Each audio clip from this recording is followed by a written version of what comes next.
Hello, bonjour. My name is Nancy Majulian. I'm a clinical and registered herbalist, nutritionist, naturopath, tree hugger, and human being.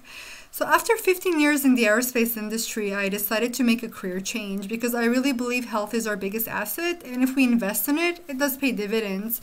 And that's why I want to help you get your health back. If you want to learn more about my journey, check out my website at GaiaLifeForce.com or follow me on Facebook at Nancy Majulian or Nancy Majulian. A little disclaimer, I am not a medical doctor and I am not here to diagnose or treat any disease. The reason for this Facebook Live or this video or anything I post is for educational purposes only. So today's session is about bone health, osteoporosis, and management. And basically I have split this video in two. So this is the part one of the bone health video.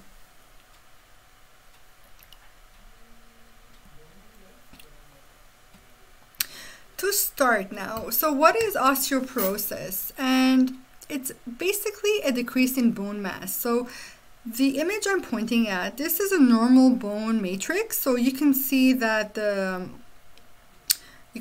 matrix is pretty tight and there's not a lot of space. And the one beside it is bone that has osteoporosis. So it has a lot of porosity. So the pores, you see the large pores here. And when there's large pores, the bone becomes more fragile and the risk of breaking, a hip or whatnot is higher. So oftentimes in older individuals, when they have osteoporosis and they fall, they will break a hip, and this is something that happens often in older individuals. So there's actually stuff you can do to help and manage your bone health. And there's like a combination of factors that can put you at risk of osteoporosis. One of them is if you're small framed, if you have a family history of the disease, if you're postmenopausal, or if you had menopause early, low calcium intake, lack of physical activities, excessive alcohol, smoking cigarettes, not enough exercise, lack of vitamin D, animal protein, and dairy, which I will spend some time either on today's session or the next session that I do on bone health. So who is most at risk? Typically it's females, menopausal women, small framed individuals. So if you're small framed, you're at a higher risk, and individuals with broken bones are also at higher risk. And if you've seen any of my past videos, you know I had a snowblading accident. So snowblades are short skis, and I had a spiral fracture to my tibia and my fibula, and I had to have 3 surgeries and all that good stuff. I'm good now. I'm okay. That was 10 years ago. I'm actually doing amazing. But bone health is very near and dear to my heart, and especially as a youngster, I was very athletic, and I thought I can do more than my body able me to do, and as a result, I have so many injuries and broken bones, and that's why bone health management, it's like I said, it's close to my heart, and I've done a lot of research to know how to prevent, osteoporosis and optimize my bone health. And actually, when I had the ski accident, that's when I started looking at food as medicine, and it was pretty much what you eat could either heal you or hurt you. And I really started adding and removing specific foods from my diet to help me get back on my feet quicker. And I actually got back on my feet quicker than the doctors anticipated. In 6 months, I had 3 surgeries, and I was actually backpacking all across Baja California. So I might know a few things about bone health. So you make sure you continue watching. Okay, let's see. So there are some management strategies. What you can do is, number one, like stop smoking. If you're a smoker, you are killing yourself, not only your lungs, but also you're destroying your bones. Diet, you need to get the right nutrients, and which we will spend time today, and exercising is important as well. You have to stop smoking. The studies out there are undebatable. Smoking increases your risk of bone bone loss, bone density loss. And I will post the link to studies in the comments section of this video. So if you smoke or quit smoking, the first thing you can do. And if you're saying, Nancy, I'm not a smoker, so what can I do for my bone health? Well, you do need certain minerals and vitamins, and I'm going to start with the number one vitamin that is crucial for bone health, and that's, drumroll, sunshine, vitamin D. Vitamin D is an important vitamin, but it's actually a hormone because our body can produce vitamin D by the action of sunlight hitting our skin. So I think that's pretty cool how we are programmed that way. So what does vitamin D do? It primarily increases calcium absorption in the intestinal tract. So if you are getting, let's say, enough calcium from food sources, but you don't have enough vitamin D, your body's not absorbing all that calcium. So vitamin D increases calcium absorption, and it also regulates calcification and mineralization of the bones. So it is super important, and vitamin D is important for immune health. It's important for, depression, management of mental health and whatnot. So, but must for bone health. So what are some causes? Why would we be vitamin D deficient? Well, the number one reason is either sedentary lifestyle. So when it's summer and you're at home and you're binge watching a series, and if you're indoors, then you are not getting the vitamin D that you need. Especially, the youngsters these days are more indoors and on their smartphones and whatnot. So it's better to be out there and get the sun. And speaking of sun, it is winter now, and it's really hard to get enough sunshine in the winter months as well, because it's cold outside and we're not spending time outside. And if even we are outside, it's for short amount of times, and we're not exposing a lot of skin. So what's recommended typically is 15 to 20 minutes of sun exposure without sunscreen, because sunscreen is going to prevent the vitamin D absorption. So not more than 20 minutes, 15 to 20 minutes when it's not peak time. So basically before 11 a.m. or after 4 p.m. and you got to expose as much as you can. But if you're fair skin, then maybe you start with 2 minutes and you work your way up to 5 minutes and maybe eventually to 15 minutes. But, you know your skin, you know your body, you might have to start gradually, but you really don't need more than 20 minutes per day on the summer months. And the cool thing is vitamin D does get stored in our liver for up to 6 months, but it really depends on other factors as well.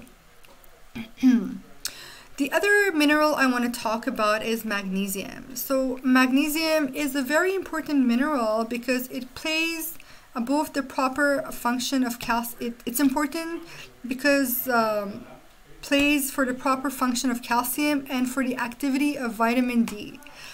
So basically it converts the vitamin D into the active form. So even if you're getting vitamin D from the sun and you don't have enough magnesium, it's really hard for your body to convert that into the active form.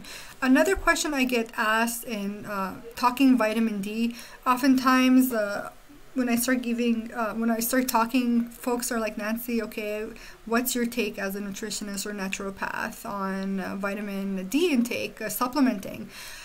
I like to do custom protocols, seeing what else you have going on in your body. But as a general rule of thumb, if you're supplementing up to 2,000 international units per day, you're fine. So 2,000 international units in the winter months, I would recommend you do that. And one thing that I've seen in my practice, especially in adults who don't have enough vitamin D, they have a lot of cavities. So they're not eating a lot of sweets. They're not, their diet is pretty healthy, but they don't have enough vitamin D. Hence, it might cause like high cavities in adults. And I was told by a dentist, teeth are not made as the same matrix as your bones in your bodies, but you know, it still is type of bone material. So once again, you need the vitamin D. So going back to magnesium now. So like I said, you need the magnesium to convert the vitamin D into the active form for your body to be able to use it. Oftentimes, why are folks deficient in magnesium? The number one thing is smoking. If you're a smoker, what's happening is that your internal environment becomes acidic. And when your body is acidic, your body wants to buffer that and wants to make it a more alkaline environment. And what it does, it starts removing calcium and magnesium from your bones to buffer that acidic environment. So if you're a smoker, you are low in magnesium and you're going to be magnesium deficient because your body is using it to buffer. There's like a redundancy system in our bodies, which is brilliant. Another reason, poor nutrition. So if you're not eating a lot of plant-based whole foods, you're not getting a lot of magnesium. If you're stressed and if you're worried as well, it decreases a lot of important minerals, actually, not only magnesium. And the other thing is our soils. Our soils are actually depleted. They're not like they were 100 years ago. So by default, you're not getting as much magnesium and other important minerals and vitamins in your diet. So what I recommend, and I'm going to share the slide here, I recommend, where do you get magnesium from? Well, guess what? Fresh vegetables are a great source of magnesium. However, if you can or if you freeze your vegetables, it destroys magnesium. It destroys the mineral. Sources of magnesium are leafy greens, figs, lemons, grapefruits, nuts, seeds, lentils, brown rice, and all that is, you know, good sources of magnesium to add in your diet. I have, hold on, let's see. So some of the highest magnesium foods are flax seeds, Brazil nuts, sesame seeds, coriander, dark chocolate, and cashews. So when I say dark chocolate, please don't eat like a chocolate bar a day. That's not what I'm saying at all. But if you have once in a while dark chocolate, not milk chocolate, dark chocolate, you're on the right track and you have my seal of approval. So those are some sources, and I'm gonna end today's session right here before I go into the calcium. So let me just see if there's one thing I want to share. Yeah. So this is the part 1 of the bone health session. And if you want to learn more and if you want to book a consultation with me, you can actually go on my website and on the welcome page, book an appointment. And then once I receive, once the admin receives the email, we will tell you like the next steps. Or you can just send an email to Nancy at info@GaiaLifeForce. And title it Optimal Health Consultation. I really want to thank you for watching. Like I've mentioned, we have 2 homes, our bodies and our environment, and we really have to take care of both. Times are changing. If you give your body the right nutrients, your cells will thrive. You'll feel Gaia's life force. And today's French word, we'll make it about, what should we make it about? We'll make it about